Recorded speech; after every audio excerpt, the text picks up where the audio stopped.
So, good afternoon, everyone. Is this slide visible to all of you? Yes? Yes, Okay. sir. Yes, yes. Okay. As you can see on this slide, the title of today's topic is Dynamic Analysis of Structures. So, as you know, the word dynamic means something which changes with time. Time is involved, okay? So, it's not static, but we will be applying ground motions over a minute or half minute or 2 minutes to structures and try to understand with time how does the response change, bending moment, shear forces, displacements, and what are the new changes in the IS 1893 2025. In this slide, you can see on the right side, there is this fault, and ground motions are generated at this fault, and the yellow represents the station where our building is or where we are recording it, right? So the ground motion is generated the fault. You can resolve it along fault normal and fault parallel. Can you see the red and blue line? And these reach the station, and the station can be along another axis. They are not perfectly along x and y, right?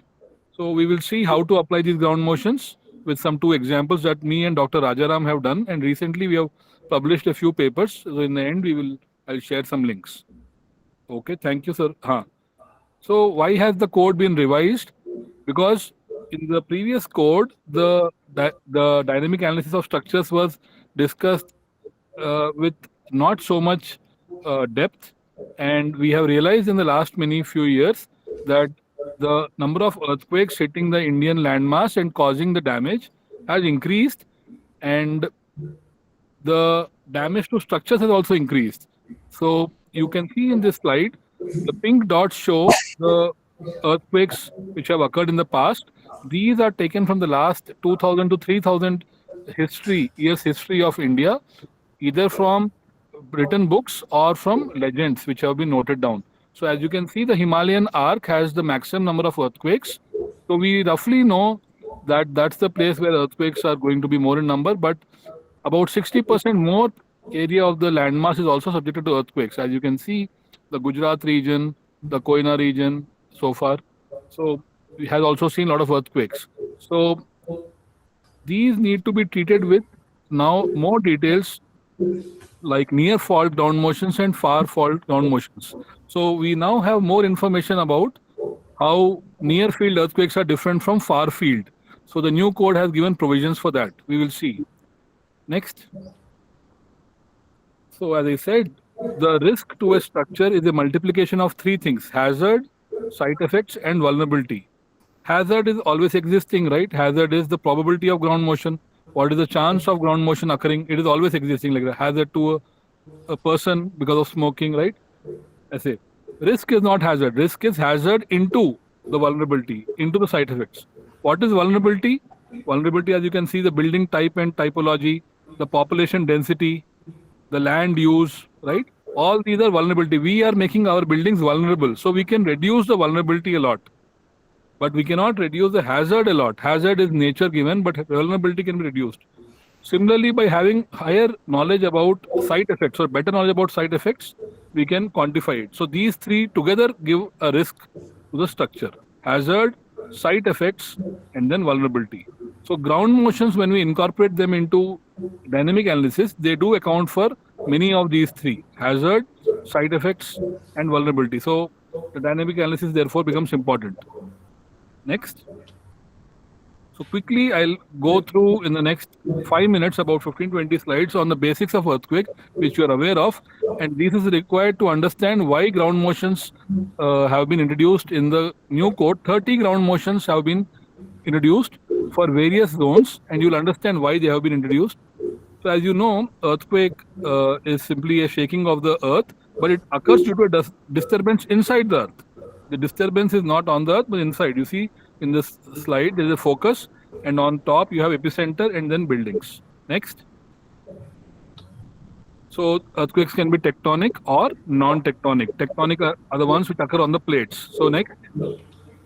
So you see tectonic earthquakes are due to the geological formations, and these are less frequent, more intensive, but very destructive. Occurs along the slip, along the faults. Next. So you see these are the various plates on the earth. So we are Guaranteed. It is guaranteed that earthquakes will occur along the tectonic plates, but when it will happen, we don't know. That's where the probability concept comes in. How much probable is the level of earthquake, right? So the probability concept comes in. So you see all these plates, the Indian plate on the top, I mean, say right, center right, you see the Indian plate in the red color, right? That's the Indian plate. It is hitting the Eurasian plate, and that's where the Himalayan region has come in. You also see a lot of other plates, Pacific plate, Australian plate. Okay, yeah, next. So, as per the rebound theory, we have the concept as you can see on the top. Initially, you see the line AA dash. Can you see a line AA dash? After the earthquake, you see A and A dash have moved some other place. Initially, they are along the same line. But can you see the fault has moved up and down? On the top left, you see the fault. And in the bottom figure, you see the fault has moved, hanging wall and footwall. Therefore, A and A dash move to a new position after the rupture. Next. A more detailed figure is shown here. You can see strike slip fault, right? You can see various types of faults actions on the slide. You see hanging wall and footwall, F and H, right? It can slide up and down, left and right. So these are the ways in which the plate can move, and then it leads to ground motions. Next. Now this is tectonic earthquake. Now let's look at non-tectonic earthquake. There could be earthquakes because of volcanic eruptions, due to some man-made explosions, lot of digging of caves and tunnels, right? So these are little less frequent, less in intensity, and usually not destructive if we take care. Next. So the terminology which you should all know, which is commonly there in the IS code, is seismogram, focus, epicenter. Focus is the place inside the earth, epicenter on the top of the earth. Focal depth, epicentral distance, isoseismal. Seismal and iso, points of equal damage. Okay. Next. So this again shows the focus, epicenter, and the building. The top shows the building, and then we see the focus at the bottom inside the earth, and epicenter is the point above the earth. So the ground motion, as you can see, travels from the focus to the site. Do you think the ground motion will travel equally in all directions? Because the soil is different in different places. Do you think all the sites will have the same 1 minute earthquake wave? No, right? The way the soil is classified in various regions will influence the type of ground motion. So this figure you should understand to understand that there's a lot of soil structure interaction and a lot of soil layers. Next. So the wave when it comes onto the surface is categorized into three categories: P, S, and L. P initially comes, and then we have S. Next. So you must have heard the word, two words, magnitude and intensity. Magnitude is the earthquake's magnitude. Intensity is the damage intensity. These are two different words. So please try to understand that these two are different. Magnitude represents the earthquake and intensity represents the damage. Next. And this equation shows that the energy E is 32 times more than the magnitude. So one order of energy is related to magnitude in the log scale. So 7 magnitude and 8 magnitude are 32 times different. So 8 magnitude is 32 times higher than 7 magnitude. It is a log scale. It is not a linear scale. So a 8 magnitude earthquake will produce a much higher ground motion than a 6 magnitude earthquake. Next. So this is log scale, so you can understand the same thing. Next, 32 times. Next. Intensity is like the damage which decreases from the epicenter to the distant place. So intensity is measured in the Roman scale, 1 to 12. 12 is the highest and 1 is the least. Okay, very close to epicenter, typically we will have more damage, but very far from epicenter also we can have more damage if the soil is very soft and the ground motions have been amplified. Okay, so intensity can also be high, little bit away from the earthquake epicenter. Next. We will see some examples very soon now. Next. So this is the intensity scale. 1, as you can see, not noticeable and goes on till 12. Can you go to next slide, sir? 12. 12 means the highest total damage. 11 and 12 is total damage of buildings with vertical accelerations also being very high, more than 1 g. So this is intensity. Next. So a easy way of understanding ground motion. Why do we use ground motion and not equivalent static? This example is very easy to understand and it will help you understand why we apply earthquake ground motion. See, when you travel in a bus or a truck in this case, does anybody come and push you? Yeah. Does the driver come and push you? Right? Nobody comes and pushes you, right? You see in this figure, when the driver accelerates the bus, you fall behind, and when the driver decelerates the bus, you fall to the front. You can see in this figure, right? That's because a body in rest wants to be at rest and a body in motion wants to be in motion. Newton's law, right? Next. The same way the ground motion is applied. Ground motion is applied at the bottom of your feet or at the bottom nodes of a building, right? Okay. The method which you must have seen in the morning or which you will see tomorrow is called equivalent static, which is mass into acceleration. What is the force acting on a body? Mass into acceleration, right? So in this figure, you can see weight is weight of structure and A is the acceleration due to the earthquake. So the older earthquake, older IS code, can you see I have put 1893, 1984. That used to be mass into acceleration. It is still continued in the new code, but preferably now you should use dynamic analysis. The easiest way is M into A, which is called equivalent static. Next. So the earliest earthquake ground motion which was recorded on paper is El Centro. In the 1930s, the US installed these sensors. Can you see here acceleration, velocity and displacement? AVD. From acceleration, if you integrate, you can get velocity. And if you integrate velocity, you can get displacement of the ground. So that when the ground moves, you can get the motion in any of these three forms: acceleration, velocity and displacement. And the acceleration is typically applied to the building. You can see the first figure is acceleration. Okay. And after which thousands and lakhs of ground motions have been recorded. So this earthquake is the most famous because this was the first one and engineers typically use this and apply them to the base node of the buildings. Next. So you see, if you apply the ground motion to the base of the building, the force resisted is F1 plus F2 plus F3, right? Who is resisting this force? Ultimately, the force is resisted by the foundation. It is called base shear. But all the elements together resist the force. F1, you can see on the left, F2, right? Roof, everybody, everything in the building resists the force. Everything. F1, F2, F3. Shear wall, foundation, etc. Okay? Okay, as you can see, F1, F2, F3. Okay, next. So you see, there is base shear. Base shear is causing a crack at the bottom of the building. This is called the base shear effect on a building, right? Highest at the base. Next. Okay, so what motivates us to apply ground motions, right? You see the damage. Can you see the last column in this table? Look at the amount of damage. By just contributing 1% or 5% of this damage amount to research or to construction, we can save this damage. You see the billions of dollars are being lost. The last top, bottom right is Turkey, which occurred last year. Look at the amount of, money lost, right? $35 billion. This is like 2-3 lakh crore rupees. Not 1 crore, 2 crores, 2 lakh crores, right? That is the amount of damage to buildings. And then, of course, the human casualty separate. So this is the amount of damage which an earthquake can cause. And just by taking 5% of this amount, we can make our buildings safer. Next. This is an example of the damage if we do not take care of the construction and earthquake resistance of buildings, right? The building should be earthquake resistant. You see beam column joint to complete failure of structure, left to right. 4 different types of failures. The right is complete collapse. Next. So closer to home, the last biggest earthquake which hit India was the 2001 with Godrej. That was the last. But still in that one, the casualties are 13,000 and about 10 lakh houses got damaged. And it is just 6.7 to 7.5 in that range.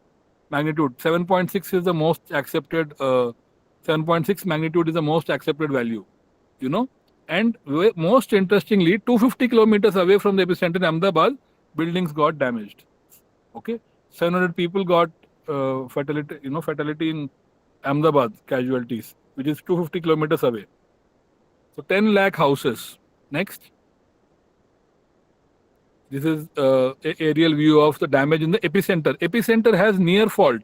No near fault ground motions were recorded in this earthquake. So in this current code, as I will show next, we are now accounting for near fault ground motions also. This is within the 10 kilometers radius of the epicenter. Okay, next. Again, which is very close to the epicenter, near fault, complete destruction. Okay, next. This earthquake, this is another earthquake which occurred in within Maharashtra, and that's why the seismic zonal map of India has been changed now. Now you know we have gone from zone 2 to zone 6. So this is a surprise earthquake which came in Maharashtra. Okay, next, sir. Yeah, so see in this earthquake inside Maharashtra there is damage but no collapse. Next. This is shear crack, diagonal 45 degrees, damage but not collapsed. Next. Diagonal damage. Yeah. So this slide is important. This is a figure taken from Bilham. You see the stress bar. So much stress is being built up in the Himalayan region, and there will be lot of strong earthquake ground motions, which is the word mentioned in the new code. You see this arc from left to right, from Hindu Kush to the northeast region. All of these cities in this arc: Delhi, Lucknow, Patna, right, Sikkim, Calcutta. All these cities along the arc will be subjected to a major earthquake because there is a large stress buildup. And you see on the right side the type of buildings: plain RCC, RCC with shear wall, understood? Na? RCC with dampers. So ground motions on the left, structure on the right, and together you have to understand the impact of various ground motions on various structures. Next. The simplest method is equivalent static. As you can see on the top left in yellow color, you apply the loads in this triangular fashion, and you can see the building has moved in the first mode. You can see the displacement, right, on the yellow. We applied the triangular load due to earthquake, mass into acceleration but distributed, and the building moves.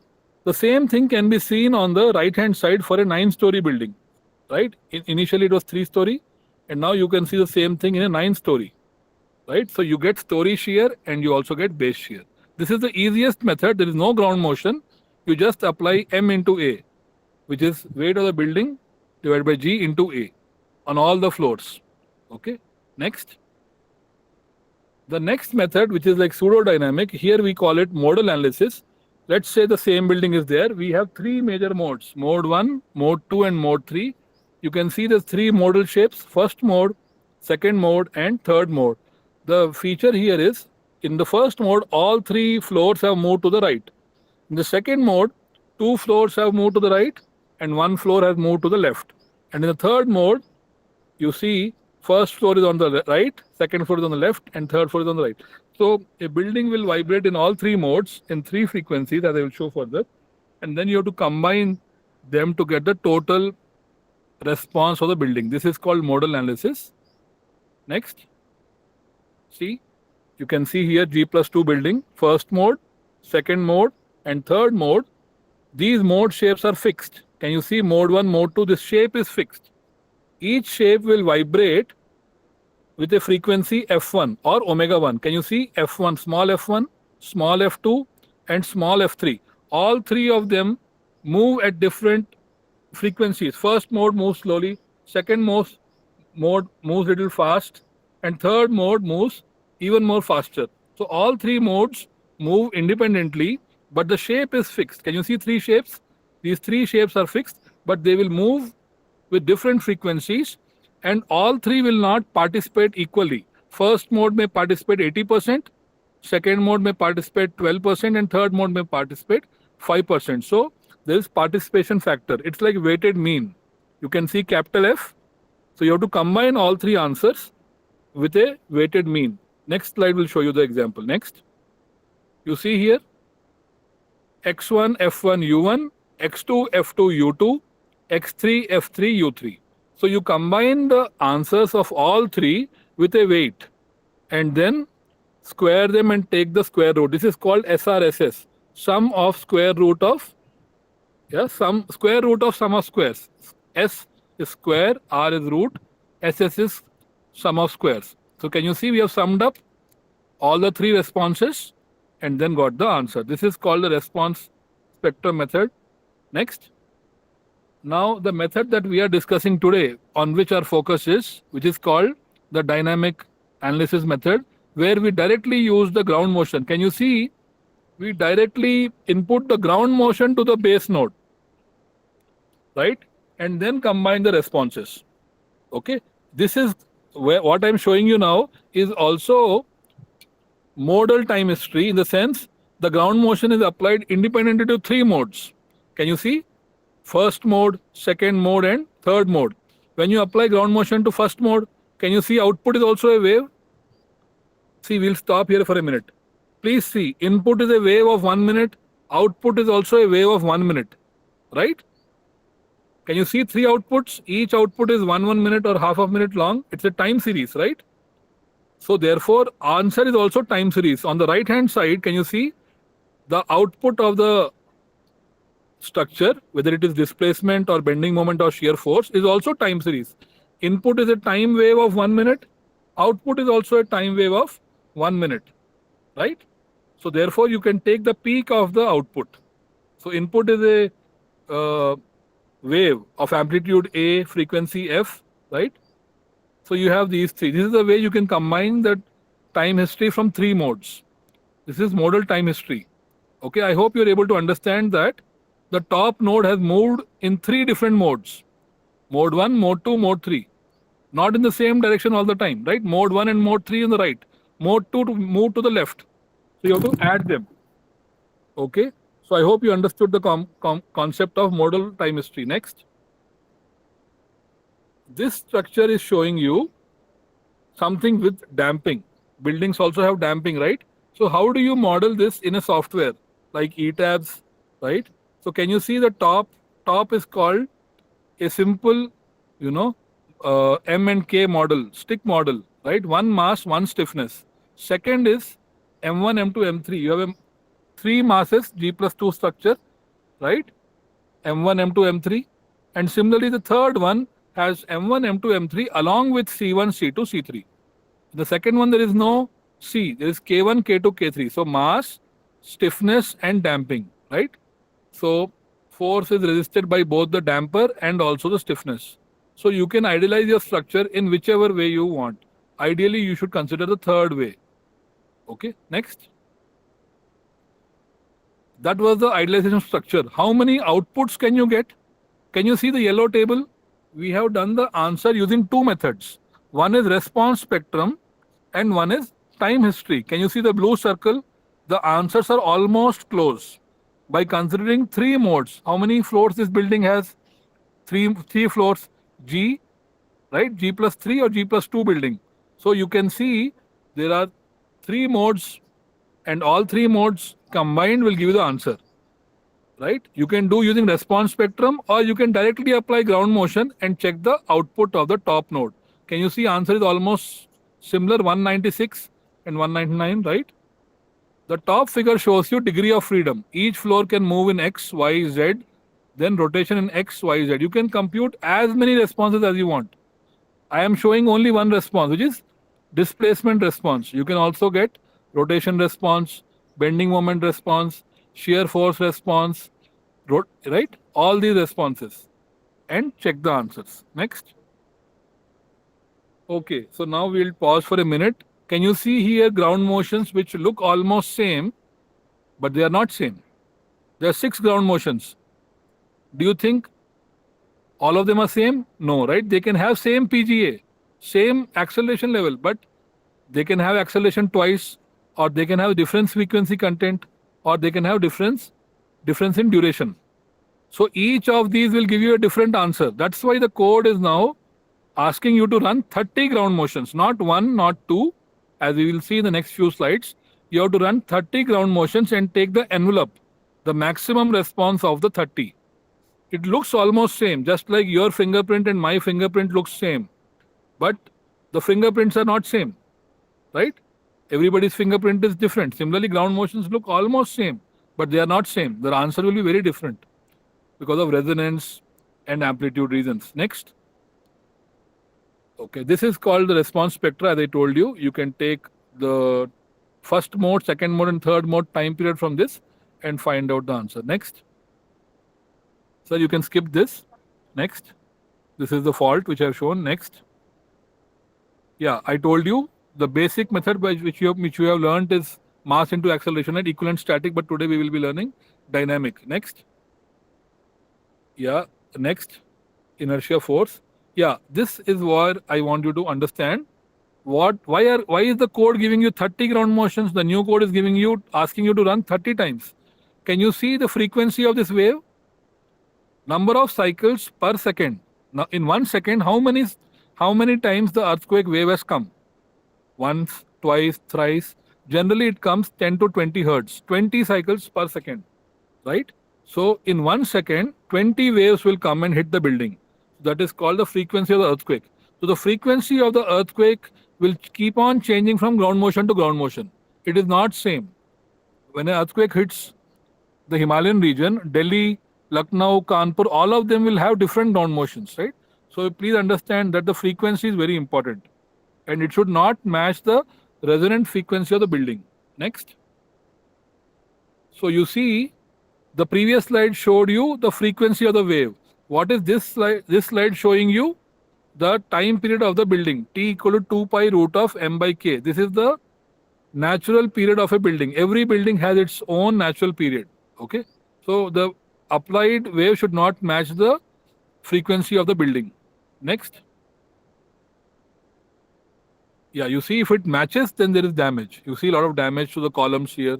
The soft story has got damaged. And the bottom figure is the most interesting. Due to resonance in the 1985 Mexico earthquake, only mid-rise structures fell down.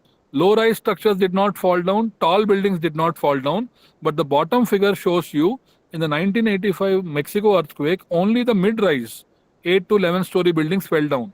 So the input frequency of the ground motion matched the frequency of the building. So resonance has happened in that case. Next.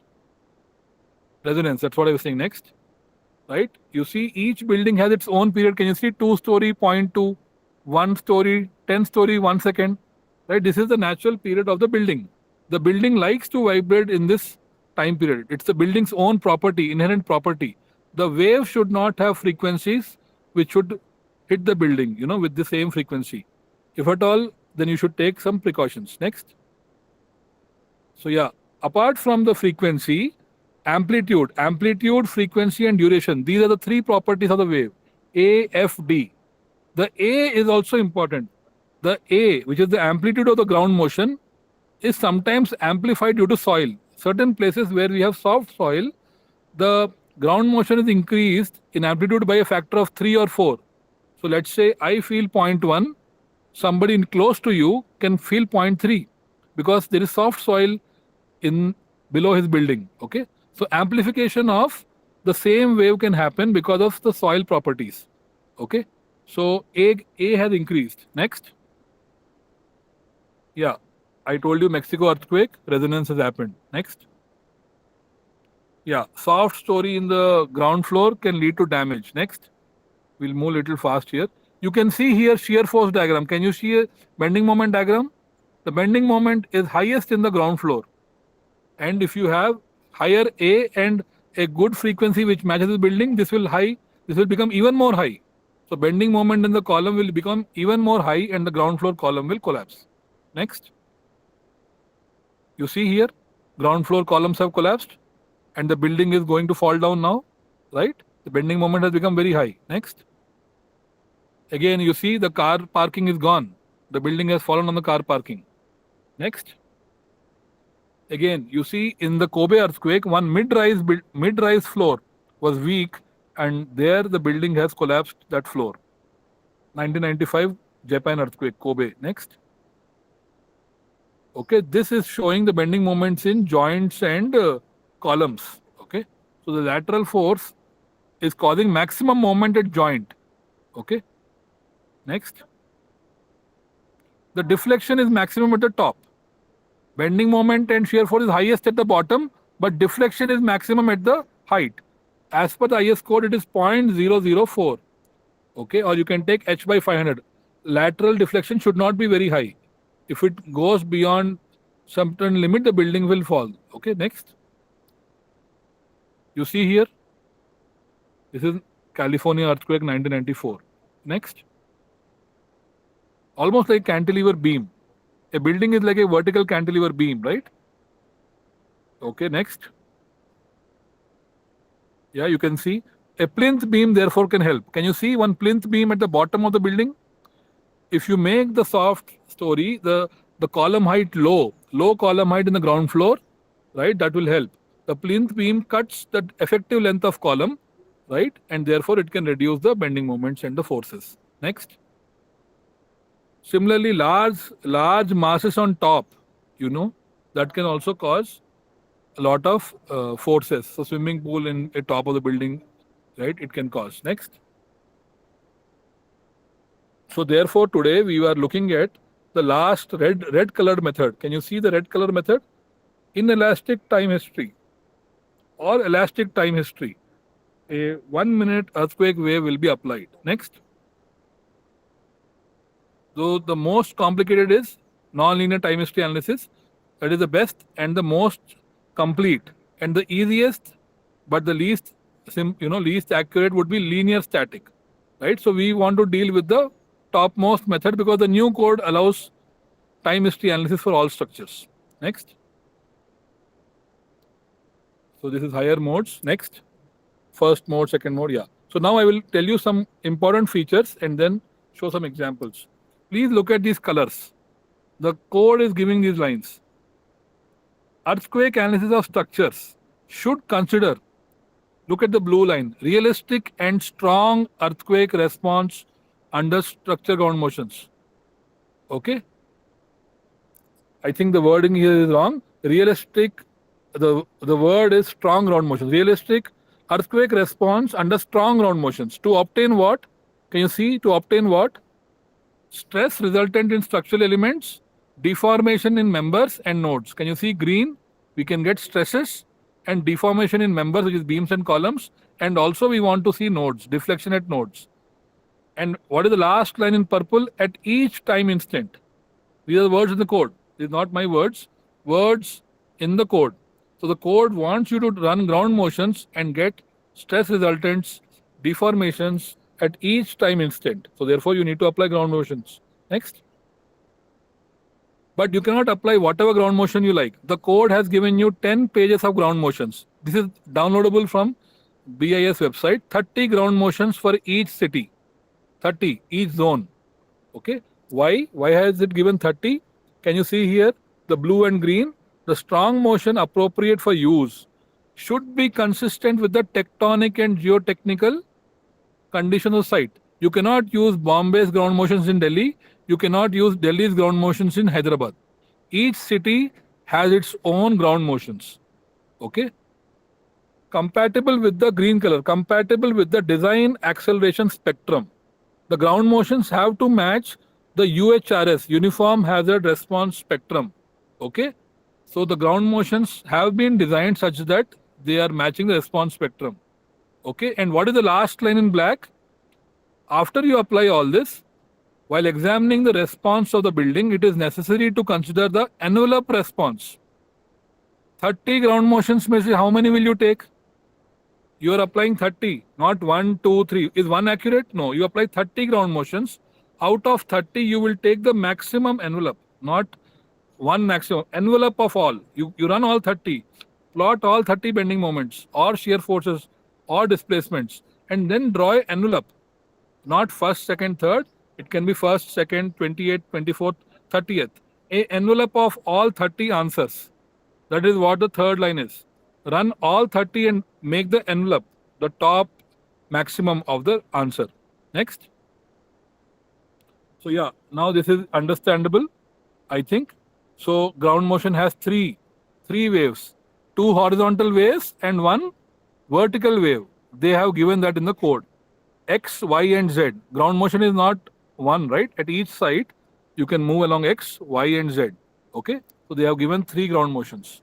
And this can be used for design of structures, A. And second, what is it? Performance assessment of existing structures. So design of new structures or assessment of old structures. You can use it for both. A and B, new and old. Next. And see, I told you in India, ground motions in the last 20 years have not been recorded. We did not have a major earthquake. So they have taken 15 lakh, not one or two, 15 lakh ground motions from all across the world. Okay, NGA West and East are from America. Then we have Japan, India, Turkey, New Zealand. They have taken 15 lakh ground motions from across the world and matched it to the response spectrum for India. Okay, because we had less number of strong motions from India. Okay, next. You see here, this is taken from IS 1896 2025. Can you see on the x-axis distance and y-axis magnitude, right? They have taken 15 lakh ground motions from 0 kilometers to almost 100 200 kilometers. A variety of events, thousands of events have been taken, and they have given you 30 best accelegrams for each site, right? And each zone, zone 2, 3, 4, 5, and 6. Both near fault and far field. Near fault is between 0 to 20 kilometers, and far is after that. Next. Okay. So they have taken, I have told you when you download, you will get, they have done it using magnitude, epicentral distance, and VS30. While making this 30 ground motions, they have considered these three. What can strike our India? We can get 7 magnitude, 8 magnitude, right? So the country has been divided into blocks. This is there in the new IS code. 20, 30 blocks have been divided, and under each block, the most probable, so they have done PEHA, probabilistic earthquake hazard assessment, PEHA.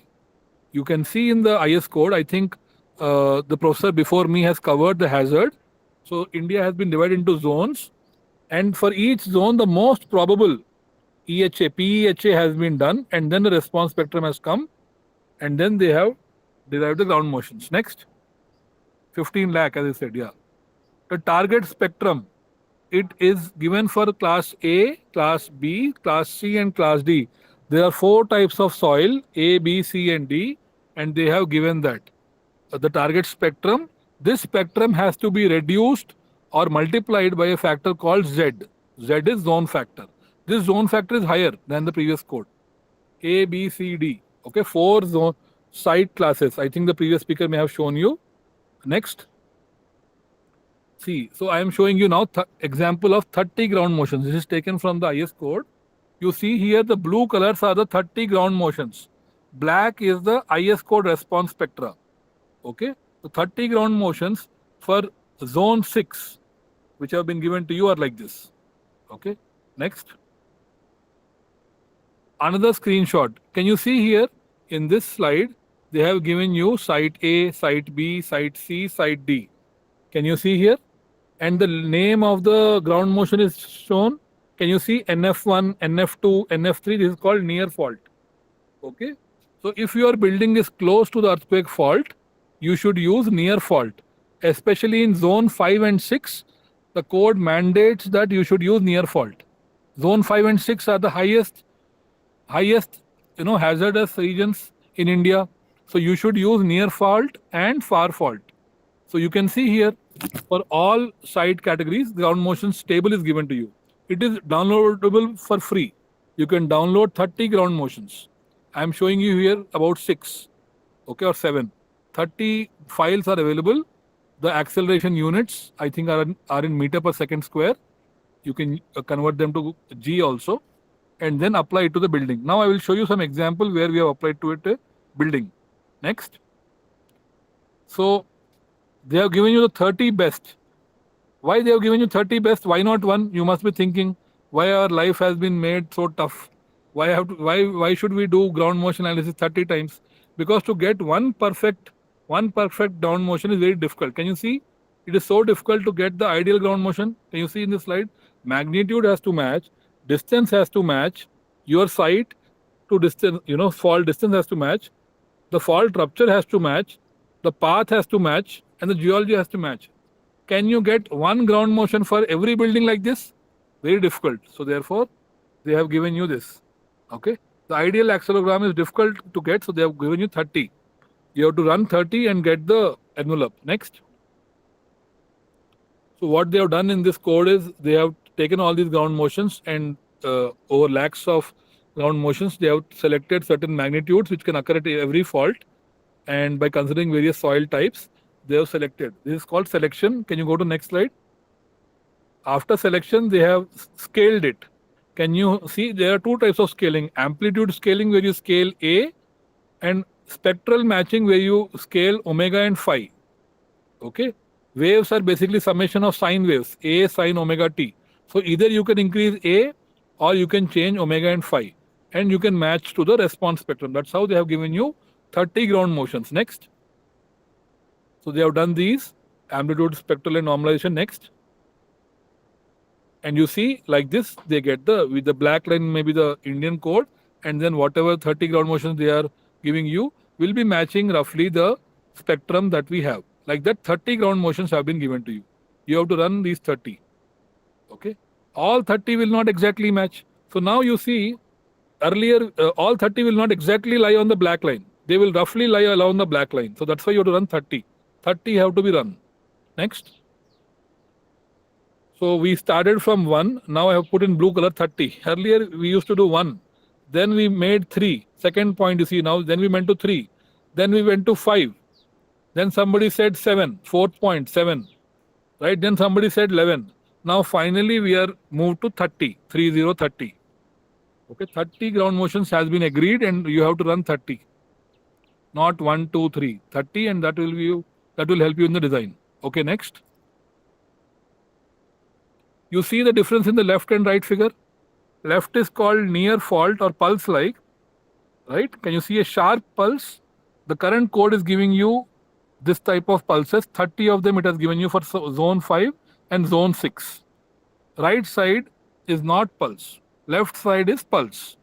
The code has given you 30 of each.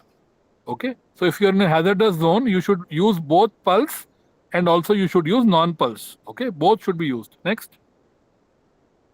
You can see one more example of pulse. Can you see a sharp pulse? So when you are very close to epicenter, can you see a sudden jerk will come? The earth will not shake for too long, but a jerk will come. You see this red jerk or blue jerk? This is pulse like. Okay, next. This is your audio. So one example that we have done. Can you see here the plan? Left side has plan, right side is elevation. Right? Red color shows you the lift core, and X and Y axis are shown in orange and blue color. So like this, you have to model your building, apply the dampers, and then apply ground motions. Next slide. This dampers. This is the typical property of the building. You see plan, beam geometry, column geometry, story height, grade of concrete. All of them you model in your ETABS or StatPro. Next. And then these 14 are ground motions. Can you see 7 ground motions which we took? Then we took 2 components of each. I told you horizontal 2 components, right? These are all pulse like, and then we ran on the building. East, west, north, south. Okay, next. And this is how you tabulate the answers. You get answers along X and also answers along Y. All the time X will not be high, all the time Y will not be high. You have to consider both directions. This is called results from dynamic analysis. Sometimes X can be high, sometimes Y can be high. Consider the envelope. The code says envelope. Envelope of the answers. Next. This figure shows you the beam and column cross section. Okay, another example that we took, plan is shown. And can you see column cross section and beam cross section? The column dimensions and beam dimensions. Column is 400 400, beam is smaller, 250 by 4. So like this, you have to design your building and then apply base notes, the ground motion. Next. See, this is how you will get the response. This is not the input, this is the response. Can you see here? The response under pulse like and response under non-pulse like. Blue color shows non-pulse like, it is low. Red color shows pulse like, it is high. So pulse like are more dangerous. Non-pulse like are usually less dangerous. Okay.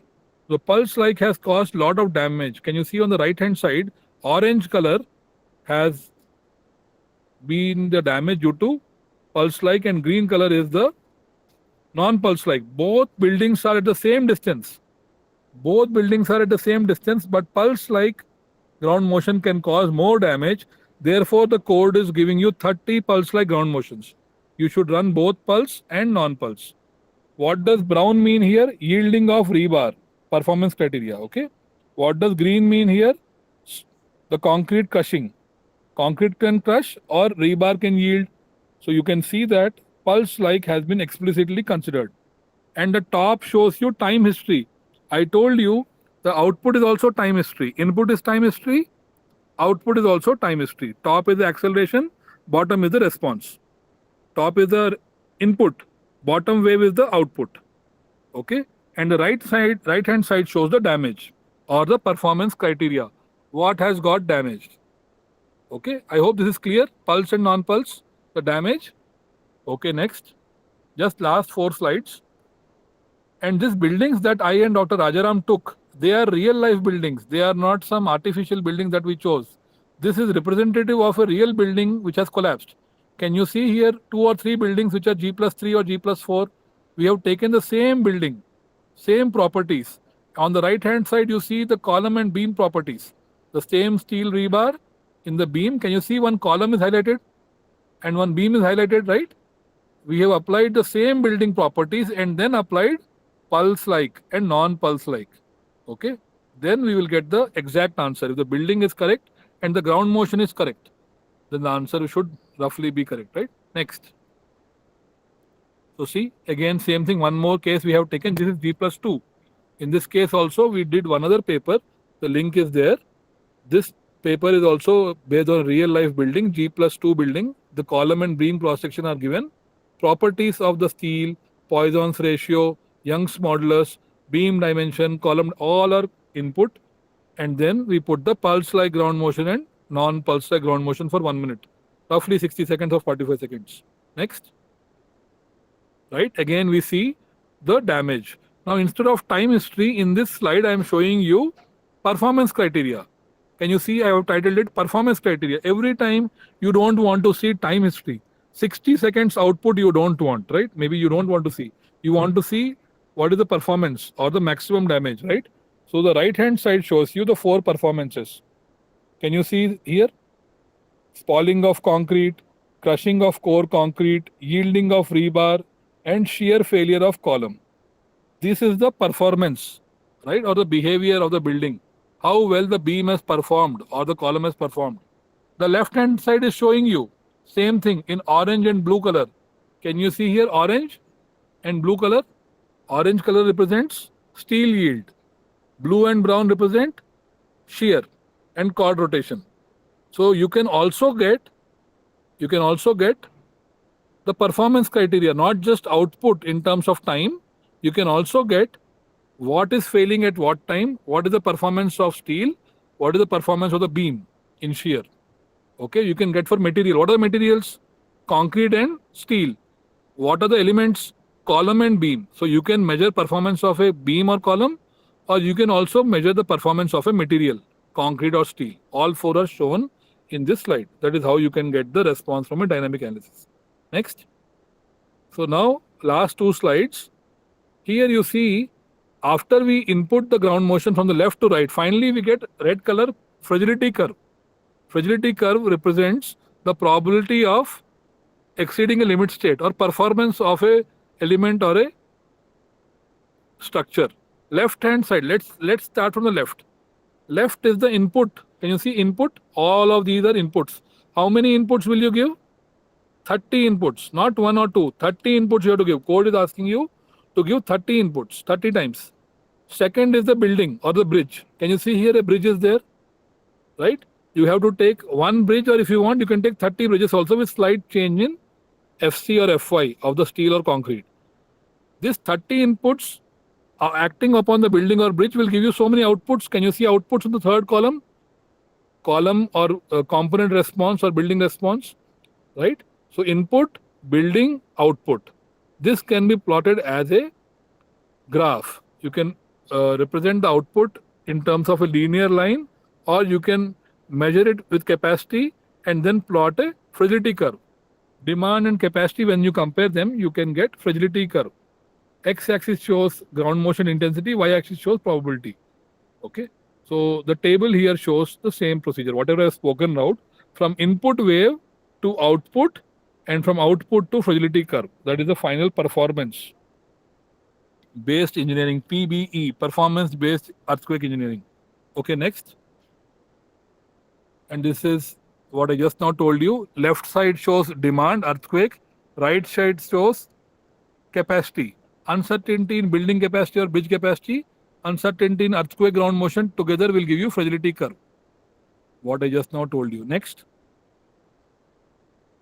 And this is the last slide. So these are the four curves that you can see: green, yellow, orange, and red. Right? Green represents slight damage under mild shaking. Please see x-axis. X-axis is the intensity of ground motion, mild shaking. What is acceptable? Slight damage is acceptable, green color. Under moderate shaking, you can see moderate level of damage. Under strong shaking, you will get extensive. And under very strong shaking, you can get complete damage, right? So these are also called fragility curves. Okay? This curve can be drawn for various elements. Okay? They can be drawn for beam, column, right? And they can have different meanings. Green means cracking. Can you see? Green means cracking of joints. Orange means visible cracking of panel. Right hand side mein dekhiye aap. And third, extensive means panel connection failure.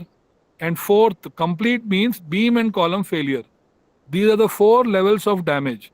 Do you want every small earthquake to cause red color damage or beam and column failure? No. You want the weak earthquake to cause damage level 1, which is slight. And you want the strong earthquake to cause maybe beam and column damage. Right? So this is how you can understand damage. Okay? So that's it. I think you can move to the next slide, sir. I think that's about it. And as I told you, to save your building, you can use base isolation. Can you see here? Once you isolate the base, your response has reduced. Understood, no? With base isolation, if you put rubber base isolators below your building, like they have done in the Bhuj hospital, when the earthquake strikes, the building response will reduce. Can you see? Without base isolation, the time history is very high. With base isolation, it's very low. Can you see the two curves, time history curves, right? So you should, if possible, try to put dampers or base isolation to reduce the output. Input is a wave. I told you today's topic is dynamic analysis. 30 inputs, 30 outputs, right? You want your output to be small, low outputs, right? Low values, low shear forces, low bending moments, low displacements. So if possible, you should use base isolation or dampers. This example shows that. Next. So any questions, please feel free to email me, or you can also contact Dr. Rajaram, who will forward it to me. But I strongly suggest that you try to understand dynamic analysis and run ground motions.